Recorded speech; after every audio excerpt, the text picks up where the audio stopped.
conocen los efectos que es el exilio forzoso, ¿no? El haberte expulsado del país, haber echado. Era muy difícil para la dictadura fascista de aquel entonces matar, asesinar a Ronnie Arguimendi. Seguramente la conmoción mundial que se generaba a partir de allí hubiese sido más fuerte de lo que fue la solidaridad internacional junto con el pueblo uruguayo y todos los presos políticos, los exiliados.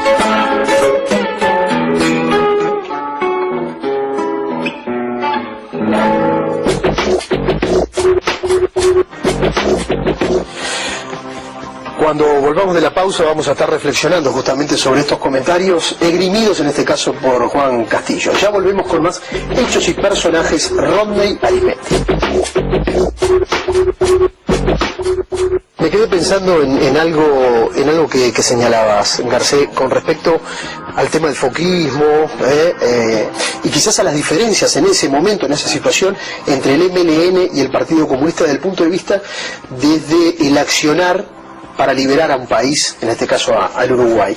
¿Dónde se producen las diferencias entre el MLN y el Partido Comunista en cuanto al tema de la lucha armada? ¿Por qué existe esa diferencia en ese momento, ya que el Partido Comunista, corríjame si me equivoco, tenía su aparato armado, tenía su infraestructura montada para de alguna manera iniciar un camino de revolución armada? Yo pienso que la postura del Partido Comunista en ese tema era una postura bastante original en el concierto del Movimiento Comunista Internacional y muy sofisticada, porque Arguimendi no decía guerrilla jamás, ni decía lucha armada jamás. Al contrario, en Lenin y la Revolución de América Latina, y después jamás escribió una línea en contra de este pronóstico. Decía, lo más probable es que la revolución requiera la lucha armada.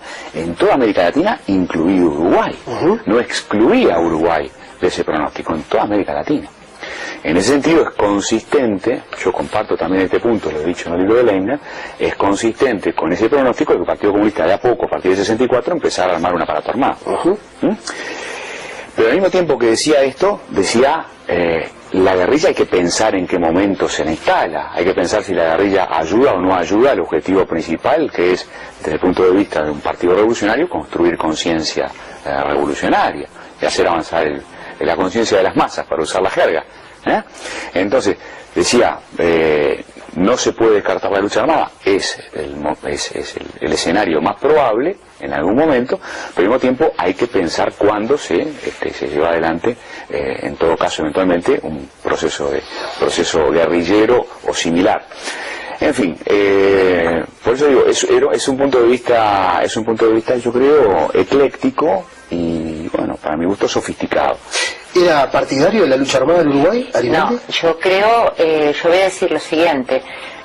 Primero, decodificar lo que dijo Yáñez. Yáñez decía, era muy valiente porque en una actividad, está hablando de la OLA, de una organización latinoamericana, cuando todos aplaudían, justamente estaban aplaudiendo como único camino. El camino cubano. El camino cubano, para decirlo claro. De alguna forma breve.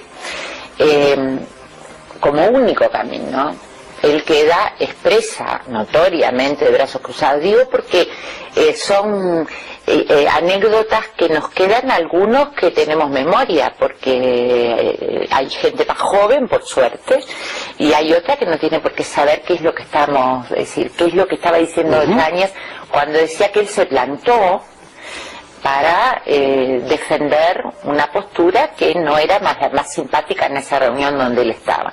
En segundo lugar, yo creo que lo que dice Garcés y lo que dice Leibniz, en la parte todavía no termina el libro, tiene que ver con entender que tú preguntabas MLN, Partido Comunista, con el pueblo todo. Y si en el pueblo sonamos, es decir, no es como dice nuestro carnet dice no somos una secta ni un grupo escogido de conspiradores. Es decir, no éramos, ni somos, ni queremos ser un grupo escogido de conspiradores.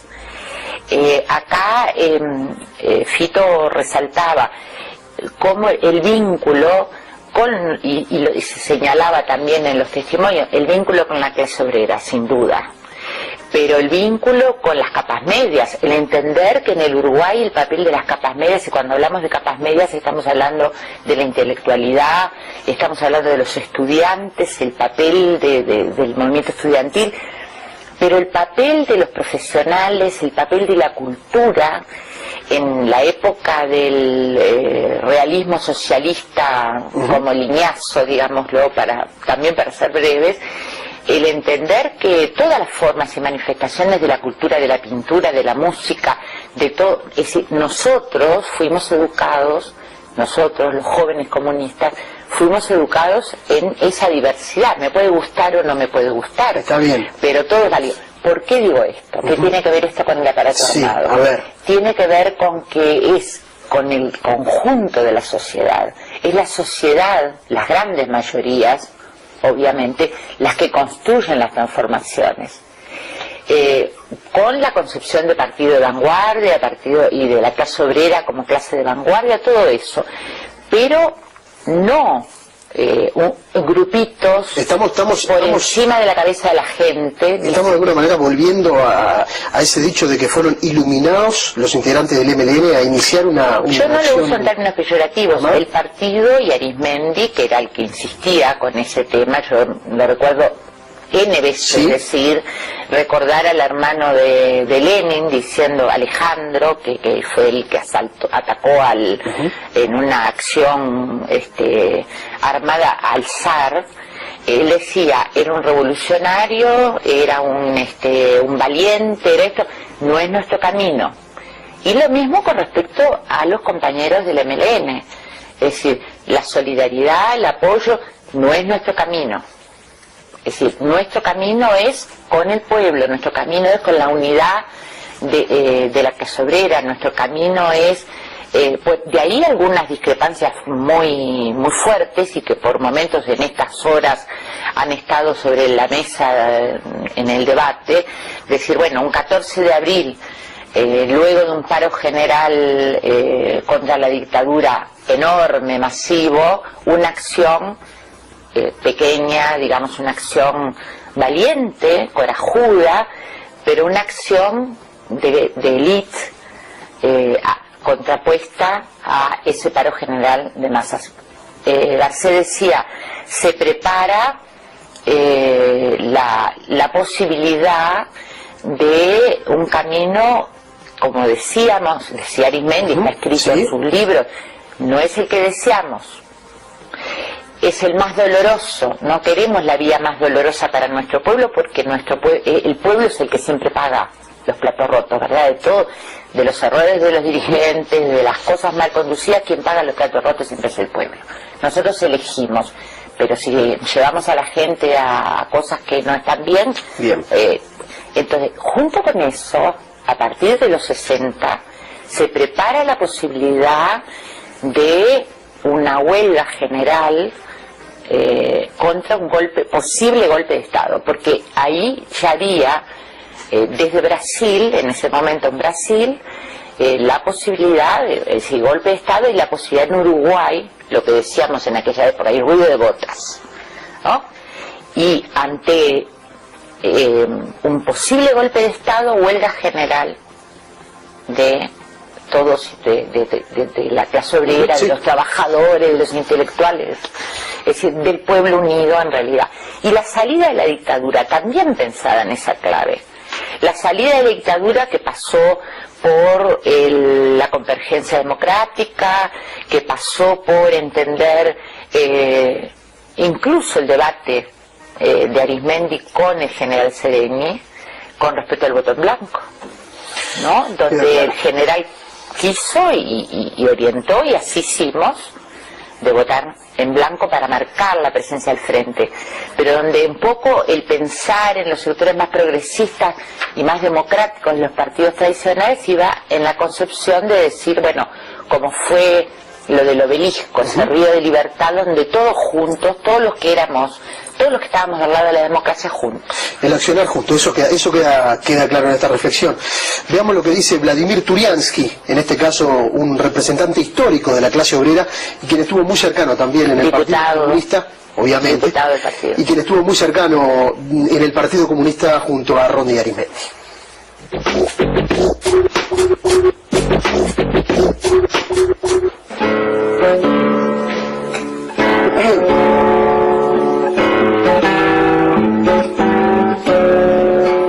Todos teníamos una especie de respeto por lo que representaba como figura intelectual. Se destacaba por su figura, por su carácter de pensador político, ¿no? De ideólogo, de constructor de ideas. Arizmendi lo que hizo fue resumir la experiencia de los años anteriores, balancear errores y aciertos y elaborar a partir de allí una acción política que significara realmente transformarse en un partido auténticamente nacional, conservando sus rasgos internacionalistas, de la solidaridad internacional, del papel que jugaba la Unión Soviética en aquellos años como potencia socialista, en fin, todo eso, pero concentrando la atención y el esfuerzo en la realidad uruguaya y en la manera de transformar una realidad que por aquellos años era muy penosa para la inmensa mayoría de la población. Agencia de Prensa Novosti presenta.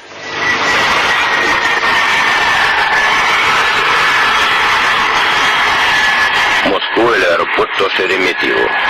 Acaba de aterrizar el avión a bordo del cual está Rodney Arizmendi, primer secretario del Comité Central del Partido Comunista del Uruguay.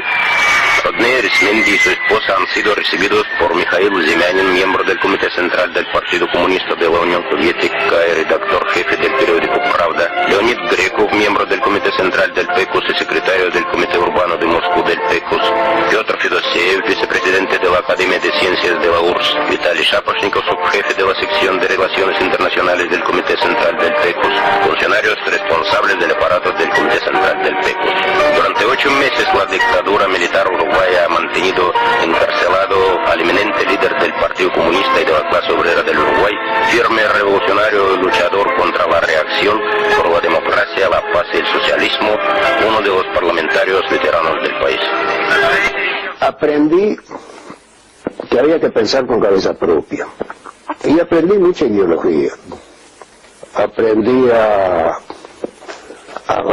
comprender que el movimiento sindical estaba muy influenciado por las ideas de los comunistas, pero era un movimiento independiente, un movimiento de clase y no de partido, y que lo peor que le pudiera ocurrir es que se fuera transformando en un movimiento integrado por fracciones partidarias que se disputan su conducción.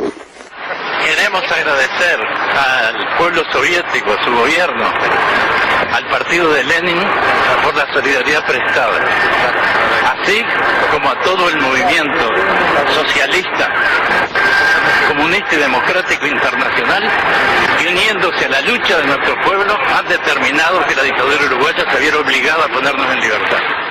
Yo recuerdo que Arizmendi era un tipo muy polémico, duro además en la polémica. Había un gran respeto por Arizmendi, admiraban su lenguaje, su estilo, pero a alguna gente le tenía un poco de temor a confrontar. No vacilaba a la hora de exponer cuáles eran sus principios y su idea de lo que debía ser una fuerza de izquierda en el Uruguay. Pero sin embargo se sentía custodio del proceso de la unidad. Con la unidad todo, sin la unidad nada.